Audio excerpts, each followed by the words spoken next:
Hello, everybody. This is Tina Salinas from We Are the Voice for the Silence and Afflicted. Today we have a guest speaker, Juan Miro.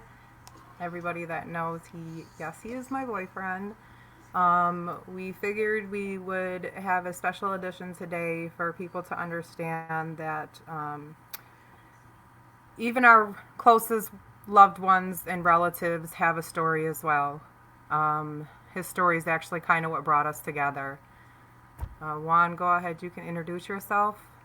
What's going on, ladies and gentlemen? I'm Juan, Tina's fiance.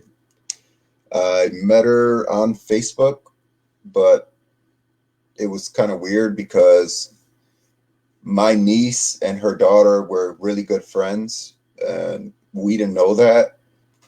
So one day, um, I was like, we should meet, we should hang out. And she really didn't want to hang out. I didn't know why, but she didn't really want to hang out. And she sent me a picture on Easter Sunday of my nephew being over there. And I was like, wait a minute, that's my nephew. And she was like, no, it's not. I was like, yeah, that's Julian. That's my nephew. So she ended up wanting to meet me. So we met and we fell in love and everything was perfect. Everything is really good till today. And my story that I explained to her is what happened to me. I had a daughter with someone in 2008. And around that time, opiates and pills were not a thing. It was something that the government and judges and lawyers weren't really looking into. But I already had my concerns. My daughter's mom was on hydrocodone and opanas and stuff. She was addicted. So I tried getting help for her so that she could get off of the drugs. Believe it or not, 2 days later, they removed me from my own house. I was mommy and daddy to my daughter for 27 months, day and night. Nobody was allowed to take care of my daughter. She was with me all the time. I didn't hang out with my friends. I didn't do anything. I cooked, cleaned, provided, took care of her, all of that.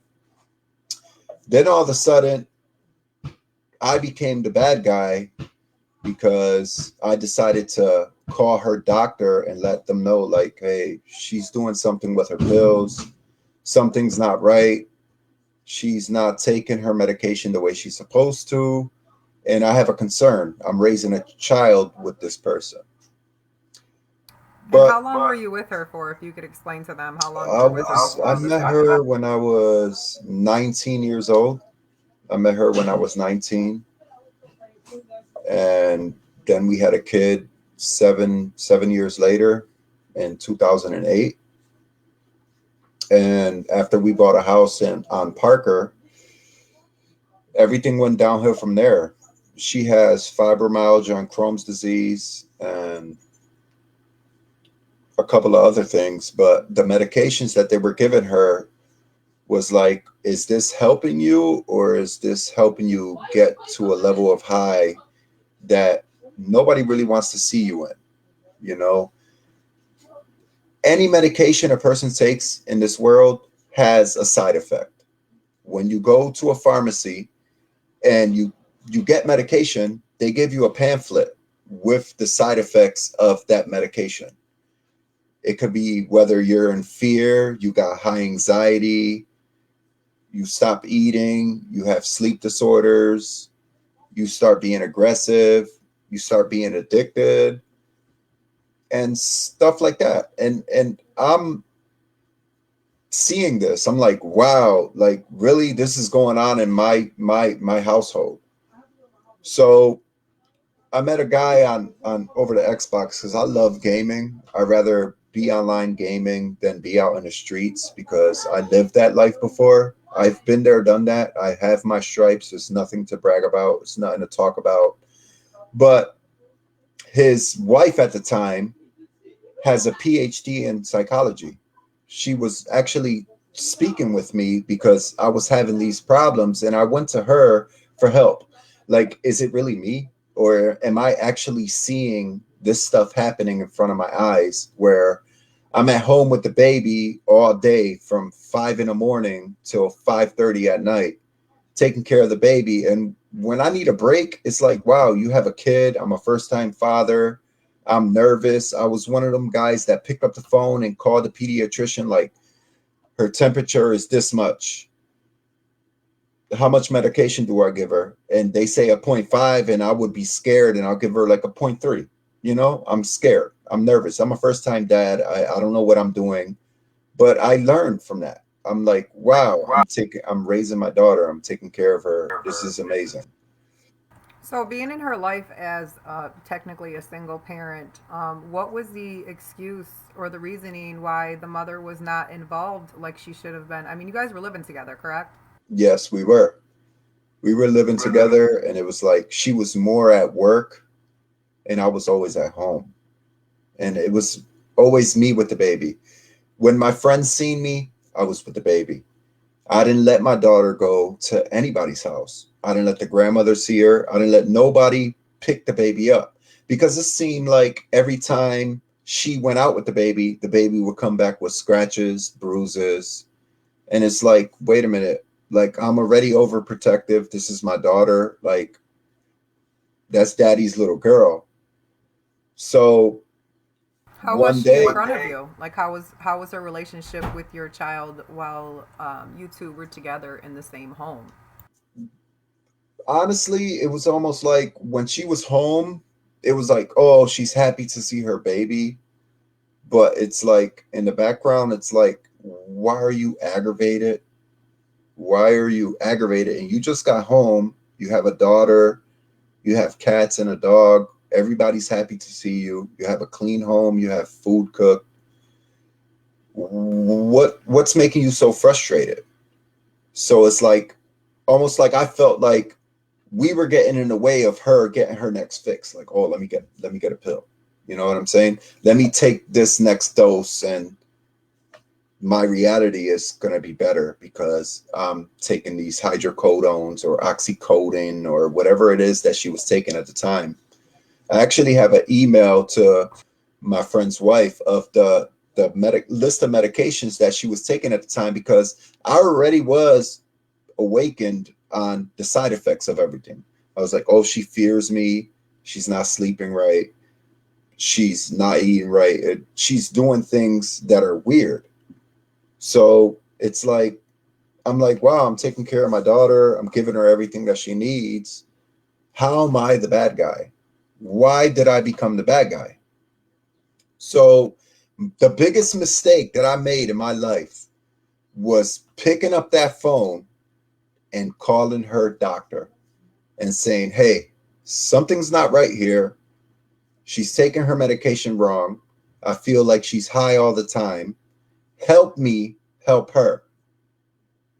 Believe it or not, 2 days later, the town of Tonawanda police came knocking at my door to remove me from my home that I cook, clean, keep the upkeep, cut the grass, do everything for. Like, really, you're taking me out of my home? On These what are my grounds? cats. These are my dogs. This is my daughter. My house is On clean. on what grounds were they taking you out of the house Oh, for? because she put a restraining order on me and wanted me removed from the home because she was scared that I was going to get her off them pills. So immediately, boom. What I was shocked. I was actually that day. I never let her take my daughter alone with her because of the situations where she came back with scratches on her eye, scratches on her knee. Oh, she fell. Really? She doesn't fall with me. She's never got a scratch in her life. And it seems like every time you take her, she comes back scratched up, bruised up. Hold on. That day, she begged me. She begged me for hours. Could I take the baby? Could I take the baby? I was like, no. Her godfather got a flat tire and he needed my help. And I said, yeah, you could take the baby. When I said that, she took the baby and they're knocking on my door. It was almost like I felt like, wow, I got set up here, you know? oh, you got to leave out of the house. I got surrounded by 6 cops, 2 of them at the front, 4 of them at the side of my house, and I invited them in. I'm like, I'm in boxers. I'm not even ready to do anything. You're coming into my house threatening me like to come outside. I said, no, you guys come in here. I offered them a cup of coffee. I was like, my house is clean. I don't have any history of domestic violence. Like, what's going on? I'm shaking your hand. I'm not a violent person. I've been there, done that. That was my past. I'm like, wow, I'm a man now. I have a daughter. I have a house. I have 2 cats, 2 dogs, a car, fish. I'm happy. I was probably the happiest I've been in a long time. And you're telling me that I have to leave my house with nothing. So I left my house with a pair of pants, socks, and a t-shirt. They dropped me off at my brother's house. And it's funny because I remember this.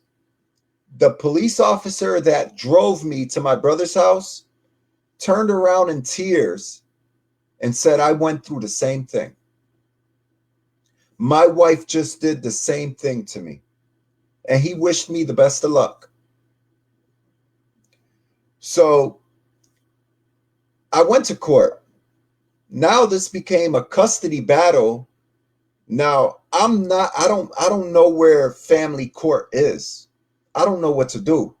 I had to Google Earth and Google everything to find out where the Buffalo City family court was. I had to go to information to find out what floor I had to go to.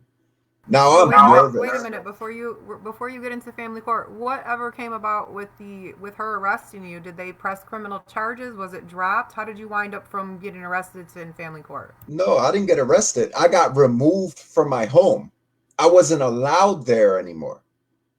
It was like one day I was the man of the house, and the next day I was just a man on the couch with no explanation. The explanation to me happened when I started going to family court. So you got a restraining order on me because you went down there and say I was physically abusing you. I was beating you. I was hitting you. That never happened. I've watched my mom get beat. I've watched my sisters get abused. I came from that family. So why would I turn around and do that to my daughter's mother? To my daughter that's always with me 24 hours, 7 days a week. When she woke up, I was there. She was sleeping. I would be like, oh my God, she's giving me such a hard time. I would put her to sleep, and 30 seconds later, I would come back in her room to check if she was breathing. Do you feel maybe she might have, I'm sorry. Do you feel maybe she might have been intimidated by the relationship that you two had with one another? I think she was, because my daughter showed no interest in mom. It was always me. Like, and is that due to mom not being nurturing and more worried about the drugs, or what do you think that might have been caused by? It was more of her working and worried about her physical and mental condition of her taking her pills. And it was like, oh my God, I'm home now. I'm coming to a clean home with food on the table, with everything, and my daughter taken care of. But let me just be upset for no reason. So after years of being in court, and the judge never looked at me. I was automatically a criminal because, oh, she came into court and she was like, oh, he beat me. He did this and he did that. But you want to know something? In Tonawanda, if you're Hispanic or you're African American, or if your color is anything darker than white, the police will be there in 0.5 seconds. If they hear you arguing with your significant other, they'll be there in 0.3 seconds. The whole time my daughter was born and the whole time I've lived there, the police never came to my house. My neighbors never heard me screaming or arguing with her. I was chill. I was calm and collective. I'm happy. I'm a daddy. I'm a So when you daddy. got I, when you got into family court, I'm sorry. When you got into family court, originally you said it was just for visitations, or was it visitations and custody that she was oh fighting no, for? she took me right for custody, like immediately. I decided to put the petition in for visitation because it was like custody, you're not going to see her. So did they grant you visitations after they granted her custody, or how did that go? Was that Oh, like another this petition? is how it went down. The courts automatically knew I was mommy and daddy. So she was supposed to bring my daughter to my sister's house 7 days a week from 7 a.m. till 5 p.m. from the time she was always working. So Because, you did have a court stipulation put in place. yes, I had it. My daughter was supposed to be there on time every day at 7 a.m. to 5 p.m. She never brought my daughter on time. She never brought my daughter on time. So now here I'm going. I'm like, is my daughter eating? She getting taking a bath? Is everything all right with her? Because now your mother is acting different. Now that now that the courts are seeing that what you said about me is backfiring on you. It's literally backfiring on you because they're like, wait a minute here, something's not right. So now the tables turned where I'm winning. I'm putting in the complaint. She's not bringing the baby in on time. Now she's getting upset because it didn't work the way she wanted to. So here's when the bombshell hits. She turned around and said that I sexually assaulted my daughter during the time she was at my sister's house with my 4 other nieces and nephews. And she says she had to take my daughter to the emergency room because she had blood everywhere. The story behind that was my daughter has acid reflux. I was blessed to have to spend that $40 for Nutramigen, pre-digested milk, because a normal parent will pay $20 and get a big tub of formula like this. And I was paying $40 for a little tub of formula like this because my daughter had acid reflux. So they put her on new medication. She had chronic diarrhea. So one day I looked at her diaper and it was like a little small trail of blood. I called the mother up and I said, hey, tell the doctor to get her off of this medication because she has a little bit of blood in her stool, a little bit of muscus. I was so nervous. I asked my sister, mind you, she already has 4 kids. I had my niece show her, take her this diaper and tell me what this is. She said, oh, that's normal because she has diarrhea.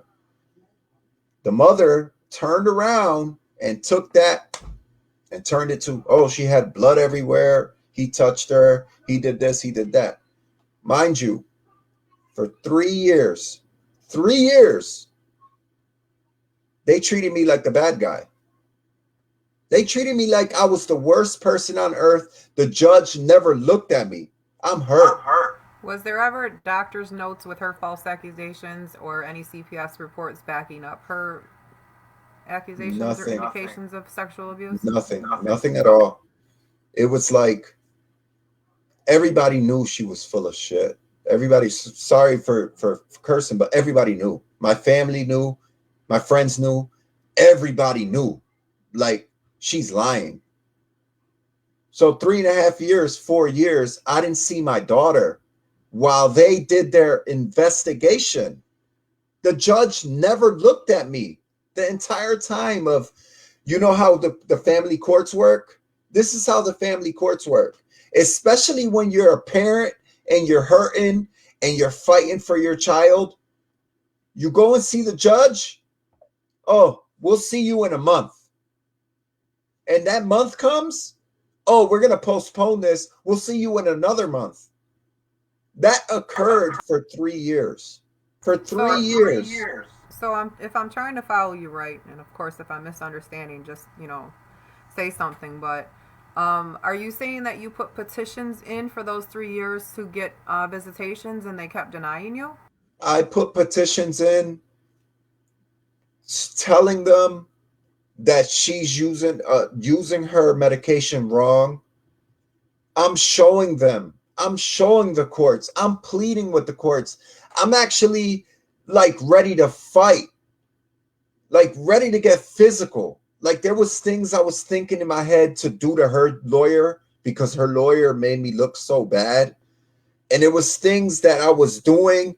The law guardian was on my side and she understood, but she never stopped.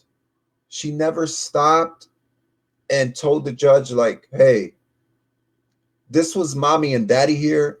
You just took his daughter from him and never let him see his daughter again. That hurt me so much. I reflect on that every day when I wake up because what they did to me was wrong.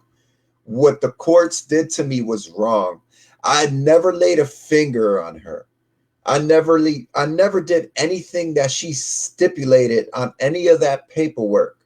And after 3.5 years, the judge finally looked at me and said, sorry, this court did you wrong. But since you haven't seen your daughter for almost 4 years, you have to go to 1 hour visitations once a week until we feel that you're fit to be alone with your daughter again. Were these supervised or unsupervised? Supervised visitation through Catholic Charities. And what came And about? I was already paying 125 a week child support. 125 a week. I've never missed a payment in my life in child support. Guess how much it was to see my daughter for 1 hour? $75. So that's $200 out of a $325 paycheck that I had to give up every week, on top of $40 for health insurance for her. And out of 23 visits, I seen my daughter 3 times because she canceled all the visits. I still have the receipts of me paying that money and still not seeing my daughter. I went to the courts with this. Oh, she has a doctor's note. So it just happens that my daughter is sick on them days that she sees daddy. The last time I seen my daughter, believe it or not, guys, was December 23rd of 2011. She asked me for a stroller and a car seat for a doll that I bought her. Really? The next visit I went, she didn't bring my daughter. But it hurt me so much to drive 45 minutes away from where I live, and you're pulling so much money from my pocket for me not to see my daughter. I gave up. I stopped. I had to mentally, I had to stop. I had to stop. So I took her back to court years later after I gathered my thoughts and I did my research and I understood what really was going on. She had somebody already. She was pregnant by this person already. So all those lies and everything that she told the courts were to cover herself up instead of being a woman and be like, hey, I'm in a relationship with somebody. Find your own place. Take care of your daughter. Not, I'm going to take your daughter and you're never going to see her again because I'm a female and I get to go to the courts, lie to them, and since you're a minority, they're going to believe everything she says. And I was innocent and I was punished being innocent. Why? I didn't deserve that. I was mommy and daddy for 27 months of this girl's life. She woke up, she seen me. She went to sleep, she seen me. She woke up in the middle of the night, she seen me. I took her to the pediatrician. I was the one that called the pediatrician all the time. I was like an annoying dad. Like, oh my God, something's wrong. Is she all right? I don't understand. New York State is the most brutal state there is for a person fighting for their kid.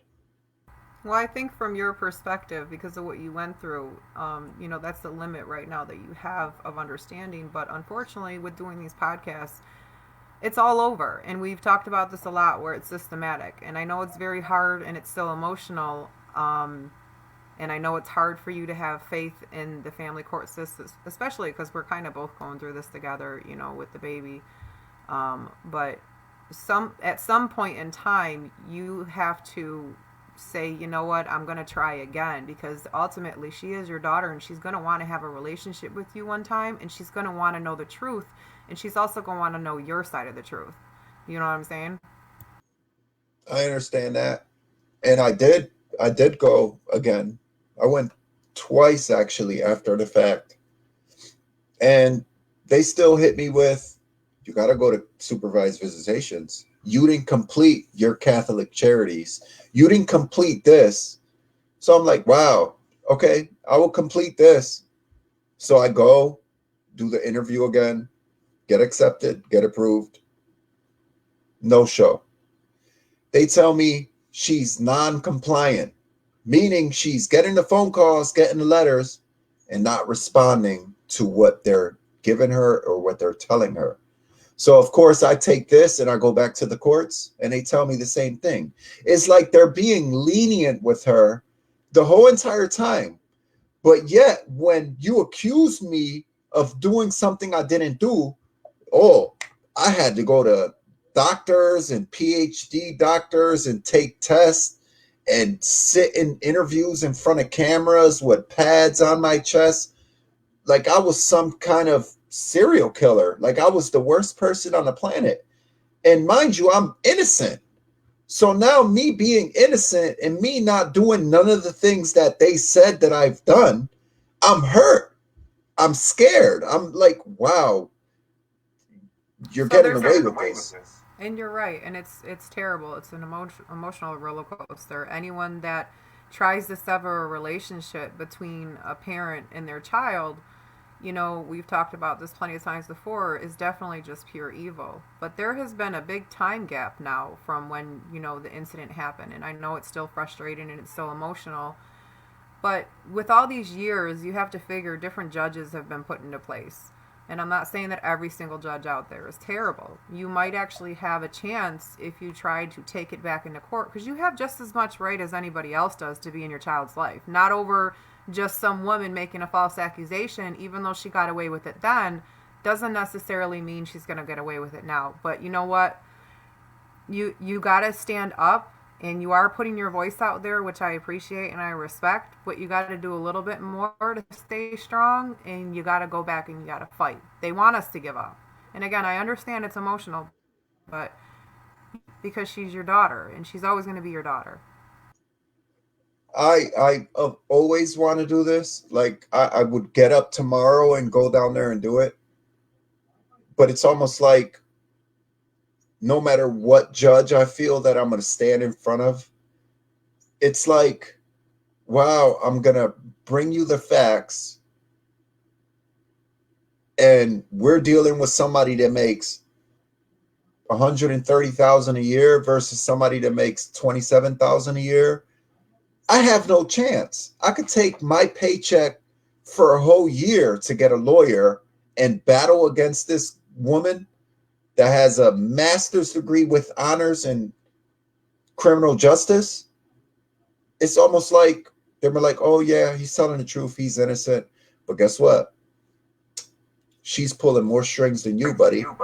But you might have a recovery story, and that's the thing, is yes, something terrible did happen, and you actually might be able to regain a relationship with your daughter. And there are situations to where, yes, some people are completely disconnected from their children completely, and you have a chance to where if it just takes courage.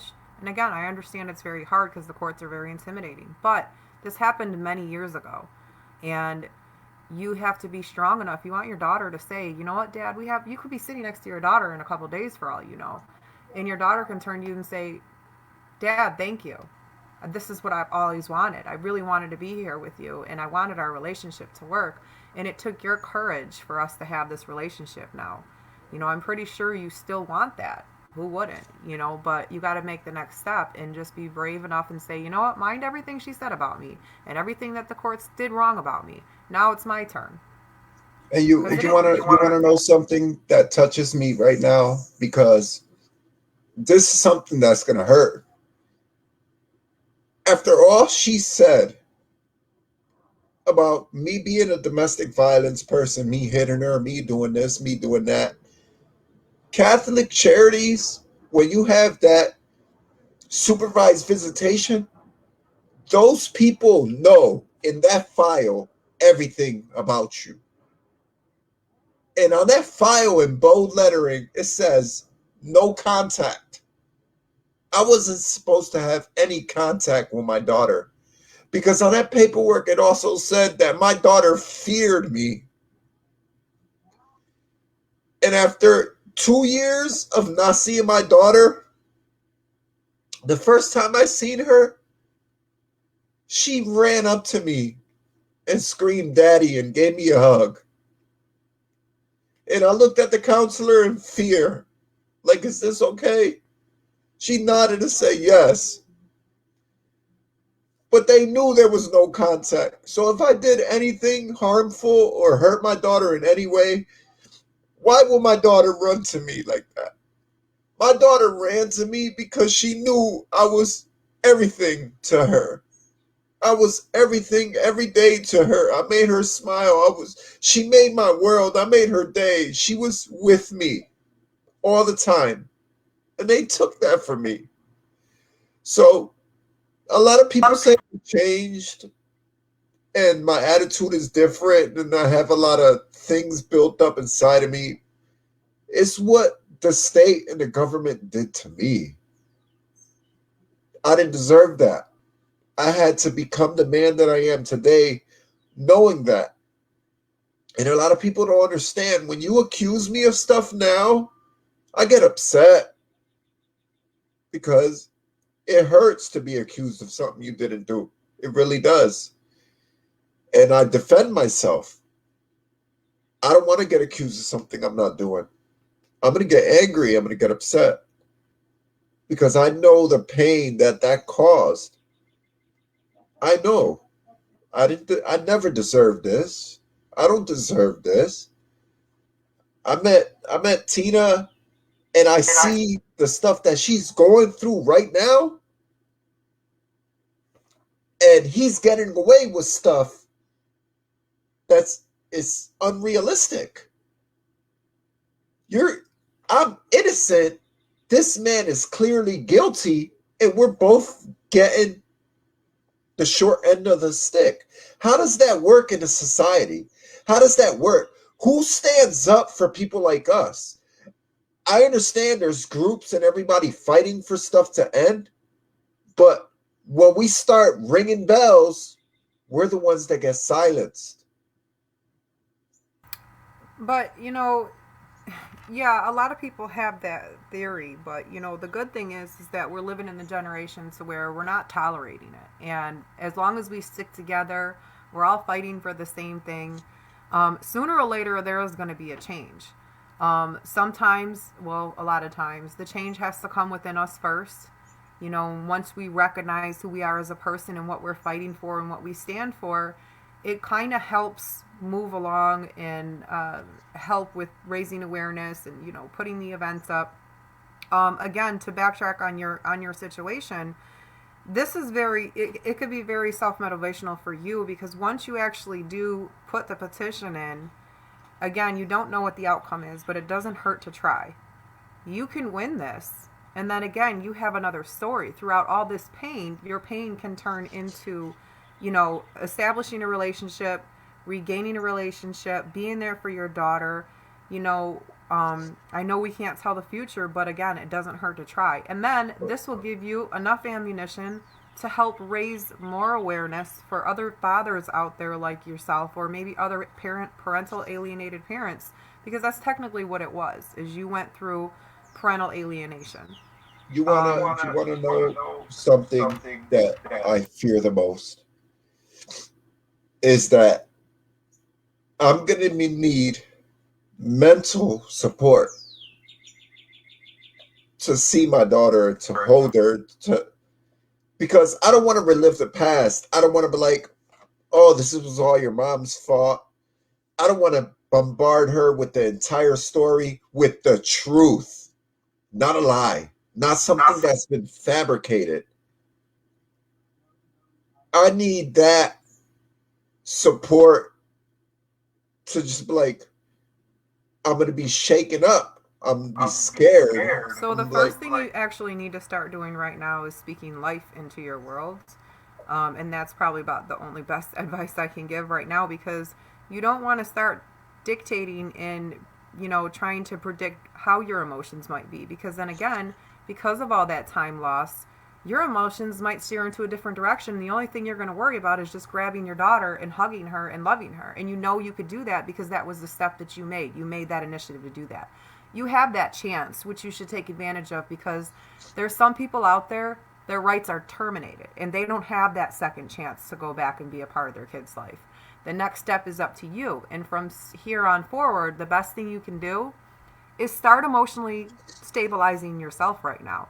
Yes, you're going to have mental support. You have your family, you have myself, you have, you know, my kids that are here. But when it comes down to it, at the end of the day, it's really your true emotions that's what's going to help this situation, in the bond that you're really going to want with your daughter. And that's what matters the most. Because again, when your daughter comes back into your life, which I'm going to say that because I believe in oh, hope I that that's what's know going to happen. it's going to be a reality. Right. But But you can start now. And I know you have a lot of pain inside of you, and you are justly right, you know, but you got to start somewhere emotionally to put yourself at a stable ground and say, you know what? Okay, this happened. It hurts. Yes. What am I going to do now to fix this? You know, what am I going to do to get my daughter back in my life? Again, it's been many years, and they're not the same judges that are down there. You have a stable home, you have a stable job. You know, you have been doing everything you can in your power to keep that, you know, and stabilize that. So, I mean, if they offer supervised visitations, they would have to have grounds to offer supervised visitations, you know. But again, you got to start somewhere. and at this point, when I do file my petition, I'm going to let them know like she was told to bring the baby to me 7 days a week. It was her allegations that stopped that. Why do I have to do supervised visitations? If I know right now I made such an impact on my daughter that she's probably still looking for me. She's Okay, probably but still wondering why. that's the thing, is you don't know if that's what they're going to initially ask you for.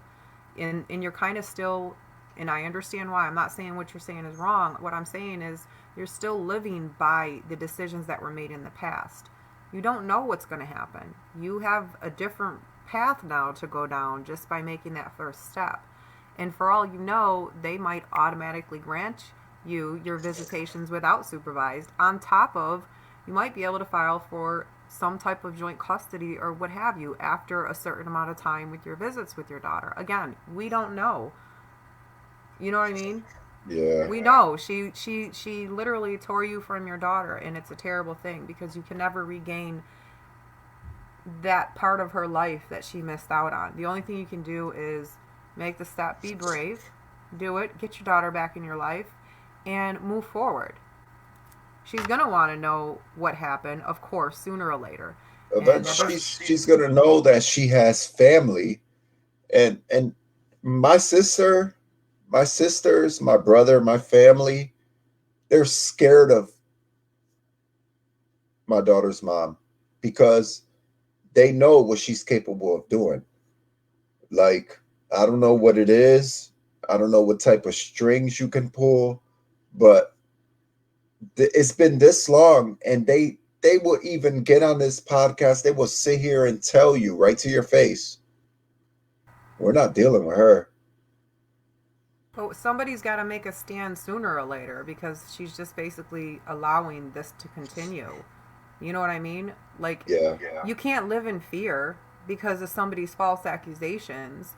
And although back then, yes, it was totally different and, things happened, but it's not fair that your daughter is without a father on top of she's out without siblings. She doesn't know any of her siblings. She hasn't engaged in any relationship with her siblings.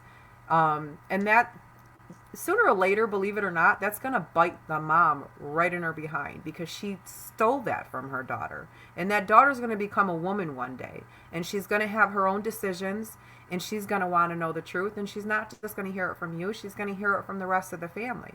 And that's when she's going to be able to make the right decision for herself. I'm sure she's still going to love her mother because, even some of us that have been abused and went through so much, we still love our parents. But again, it's up to you. And if your family's going to be there to back you up, which I'm sure they will be, you got to make a stand. You're your voice for your child, and you got to do something to change that. It's amazing how you're dealing with your situation, and I'm living with my situation, and amazing how things work in life and how the government works and how everything works. I see so many people that are going through So, I see some wild stuff, and I don't know. Like I feel these groups and people educating other people on what to do and how to do it.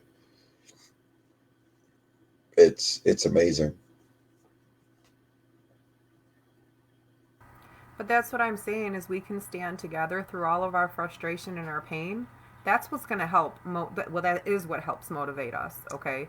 And it's going to be even such more of an inspiration. Do you understand what of an inspiration your story would be to other people to realize that, yes, what a traumatic thing that happened not only to yourself but to your daughter, and you were able to make the change and have the courage, to change that path. You know what I mean? Because again, like I said before, you're going to have a different storyline after you do that. You know what I mean? And other people are going to look at that and go, geez, it was all this time, but he took it back into court, and now they have a relationship with one another. That gives me some time because everybody's story is different, and there could be somebody out there right now listening that it's very similar to your story. Again, your story is considered you were an alienated parent. There's plenty of stories like that. And eventually, I'm gonna explain to my daughter for the time that I was absent, but I don't want to be like, oh, day one, I'm going to see her. Oh, your mother's this and that, this and that. No, I'm going to need the counseling. I'm going to need to ease myself into that relationship and build that relationship and regain that bond that I had. That was my life. And that's my life. That's my firstborn. And now I look at it like I'm having a son with you. Our baby is due in December. I'm proud of that. I'm so happy. And everybody I know knows that I'm going to be the greatest father this unborn child is ever going to want in life, because I know that I'm going to prove to everybody that I'm daddy. I'm going to be there. I'm never going to leave. I'm always going to make sure everything is right. And then he's going to know that he has older brothers and sisters that are looking forward to him coming, and another sister that doesn't know that he exists. She will, though. Again, speak life into your world and it will happen. So yeah, this when you text me the other day, it was like, why don't I put my story on a podcast? I'm like, oh, here I'm gonna show everybody my world. Welcome to my life. Hey, I'm Juan, Everybody Tina's has a story. fiance, Everybody and has a story. my story hits home, and This is the truth. I'm not acting. I'm not paid to do this. This is my truth. These are genuine tears. He's lying, guys. I'm promoting him for my podcast. No, I'm just No, playing. like telling people my story, and sometimes when I meet people, I'm a gamer. I stream on Facebook. I'm a gamer streamer. I have everything I need to stream. You know what I mean? But seriously, when I tell people my story, Seriously. Sorry, I had to do that. that frog is right here, and that frog will never go away. The frog will never go And you away. have every right to have those. So before we close out, I just want to ask you, throughout all this, first of all, thank you for sharing your show or sharing your story. Excuse me.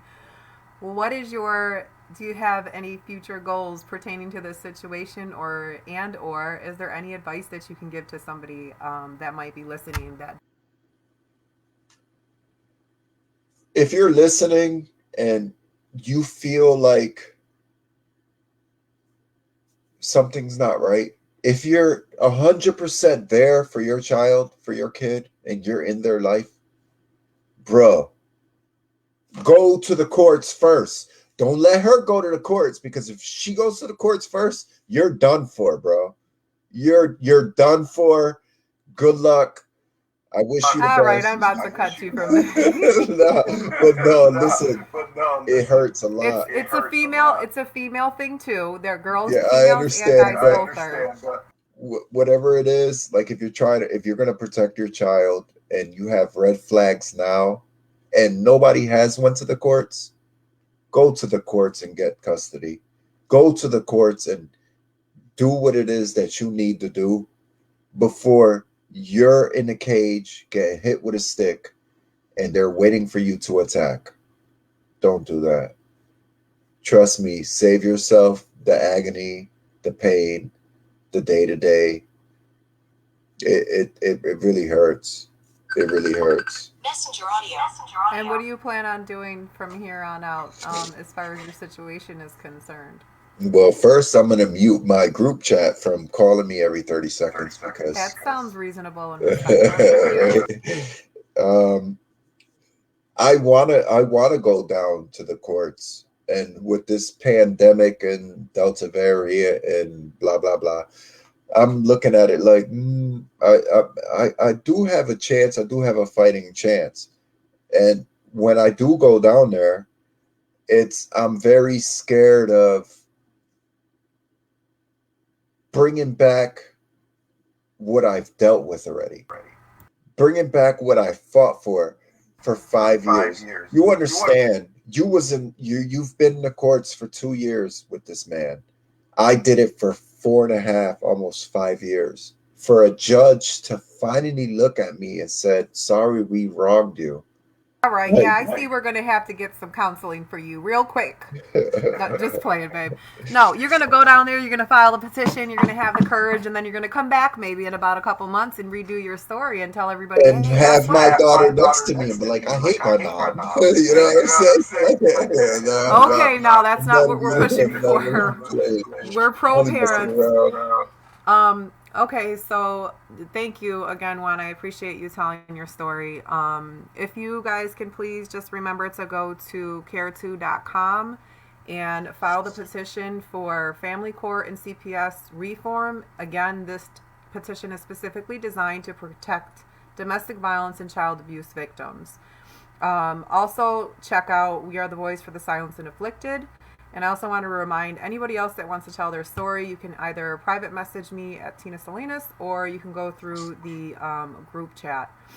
It was very nice being Of course, here once it was again. awesome. I'm not camera shy, but I'm a little shy to telling my story. Tina You did heard fine. this many times, and I hope everybody understands where I'm coming from as a dad, you know, and it's not easy. It's almost like one day at a time, step by step. If they give you an inch, you can't try to take a foot or a mile. Take a half an inch. So on a positive note, I wonder how many people are going to like this if they figure in about, maybe we'll give them 2 months. Juan's going to come back in 2 months and say, hey, guess what, guys? I put a petition in to regain another relationship for my child. Exactly. And Exactly. And then then I got my all thumbs the up already. all the friends that I lost because they took her side, I'm not going to accept them back in my life.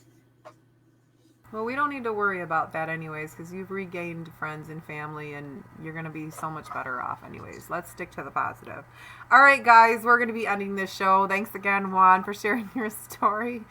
Tina Salinas, that we are the voice for the silence and afflicted. Thanks, guys. Have a good Be night. safe. God bless. God bless.